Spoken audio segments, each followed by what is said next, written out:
Okay, get this right. 88% of Americans stressed about, the cost of living. Add to that, well, imagine the biggest tax hike like ever in U.S. history. Yeah. That could actually happen 2026 if things don't change. It all comes down to this Tax Cuts and Jobs Act, the one from 2017. Right. It had tax breaks, different income levels. But the thing is, it ends at the end of 2025. So what happens if nothing changes, Congress doesn't do anything? What's the picture? Taxes up. A lot of Americans, not just the, super rich. This could be everyone, even middle, lower income families too. Before we go deep into this, if this is, helpful already, hit that subscribe button. More stuff like this coming up. To really get this, what are some real examples how this plays out? Okay, say married couple, they're making between $19,050 and $77,400. Right. Their tax rate, it went down from 15 to 12% with that 2017 act. Right. But if it expires, back up it goes, 15% again. And wasn't there that thing with the highest tax bracket too? Absolutely. That dropped too, 39.6 down to 37. That could change back. So that's a lot less money. Take-home pay, really affected. Exactly. Okay, hold on. You listening? Think about this. What if your taxes up $1,000 next year? What would that do?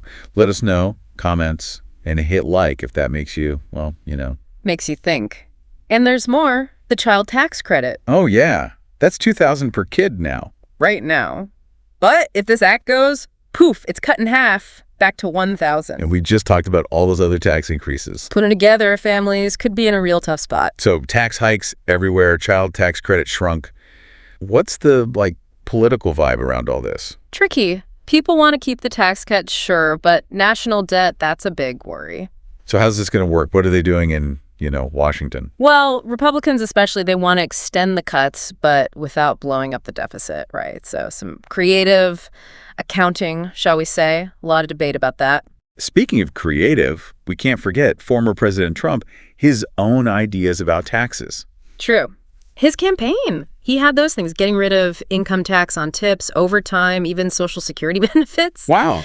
But with this giant tax hike looming, those ideas might be on the back burner for now. So we've got expiring cuts, rates going up, child tax credits smaller, deficit worries, Trump's plan. It's everything's connected here. Yeah, it's a lot to take in. Let's look closer at some of this stuff like the standard deduction. Right, standard deduction. For people who maybe they haven't heard that term, what's that about again? So it's basically a dollar amount you can take off your income before you figure out your taxes. Makes things easier for a lot of people. Okay, so how does that connect to this tax hike we're talking about? Well, right now the law says for married couples filing together 2026, it's going to be $30,800 standard deduction. Yeah. But if that 2017 act goes away, that number, it drops way down to $16,700. Whoa, that's $14,000 difference. It's suddenly you got to pay an extra month of rent or something. It's a big change, yeah. And for single people, it's even more. Their deduction goes from $15,400 down to just $8,350. So anyone using that standard deduction, which is a lot of people, their taxes could go way up if this happens. Exactly. And we haven't even talked about the income tax rates themselves. Those could go up too, remember? Oh, right. So it's less deduction, A&D, higher tax rates, double whammy. There's this idea that the tax cuts, it's just for the rich. But from what we're saying, that's not really the whole story. No, not at all. We saw those changes to the rates. It affects couples making way less than $100,000 a year. That's not exactly, the top 1%. And that standard deduction doubled under the act, that helps a lot of people, not just the super wealthy. So this tax hike, it could be a lot of Americans, any income level. Exactly. That's why this whole debate about keeping those Tax Cuts and Jobs Act, it's so important. It's about, balancing things, tax relief, but also what about that national debt? It's tricky, right? Okay, you listening, got to ask you this. What's more important, you think? Tax cuts, so the economy grows. Or get that deficit down, even if it means no tax cuts. Let us know. Comments below. And hey, if you're into this discussion, hit that like button. Yeah, tough question, no easy answer. People who like those tax cuts, they say it helps the economy, right? Lower taxes, businesses invest more, that means jobs, stronger economy for everyone. So if the whole thing's doing better, everyone benefits. That's the idea, yeah. Even if at first it seems like the higher earners get more, eventually everyone gets a boost. Makes sense. But what about the other side? Why not extend those cuts? Well, they're worried about what it does to the debt, the national debt. They say less money for the government, but we're not cutting spending. That just means bigger deficit. And that's bad, right? Big deficit. What happens then? Oh, yeah, problems. Interest rates go up, government's got to borrow money, costs more. That can kind of squeeze out other investments, hurt the economy in the long run. So it's like you try to fix one thing, but it messes up something else later on. That's the dilemma. It's all about balance. It's like this. What's the government for, right? Should they be trying to make the economy grow, even if it means tax cuts and debt? Or be super responsible, even if it means less money for people right now?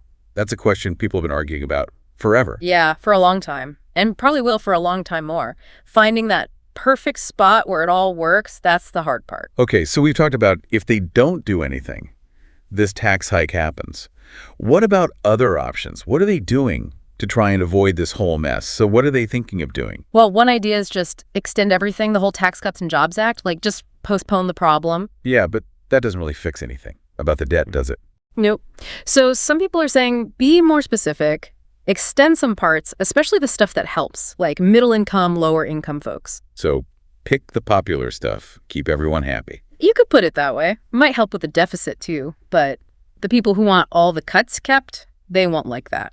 Back to balancing again. Made some happy, others not so much. What about, like, totally new ideas, not just changing the old law? There are a couple of things people are talking about. One's a flat tax. Flat tax is where everyone pays the same no matter how much they make, right? Seems kind of simple, but wouldn't that, like, really help the rich people more? That's what some people say, yeah. It'd be like taking taxes from the average person, giving them to the rich. Reverse Robin Hood, huh? Basically. Huh. But the people who like the flat tax, they say it makes the whole system easier, fairer, because you get rid of all those deductions, loopholes, stuff like that. Less taxes on businesses, investors, so the economy grows faster, they think. So it's like trade-off. Simple, maybe good for the economy overall, but is it really fair to everyone? Other idea you mentioned. National sales tax, some call it the fair tax. Instead of income tax, you just pay tax on everything you buy. Pretty much. The people who like this idea, they say it's better than the income tax, easier, less hassle, and it'd make people save more money, invest more too. But wouldn't that hurt, like, people who don't have much money to begin with? They're spending most of it just on basic stuff. That's a good point. So some regions of this sales tax, they'd give money B back, especially to lower income folks to kind of balance it out. So trying to make it fair, even though taxing all your purchases, sounds kind of rough. Right, trying to help those who'd get hit hardest. But even with that, it's still a lot of people disagree about it. Strong opinions on both sides. Yeah, it seems like no matter what you do with taxes, someone's going to be unhappy, right? Finding a system that's fair, works well, helps the economy, it's tough. Yeah, it's one of those things governments have been struggling with forever, probably won't be solved anytime soon. Makes you think, for sure. So this whole tax hike thing, 2026, is complicated, could affect a lot of us. Got to stay informed, right? If you thought this was interesting, useful, hit that like button, subscribe for more. Thanks for listening. See you next time.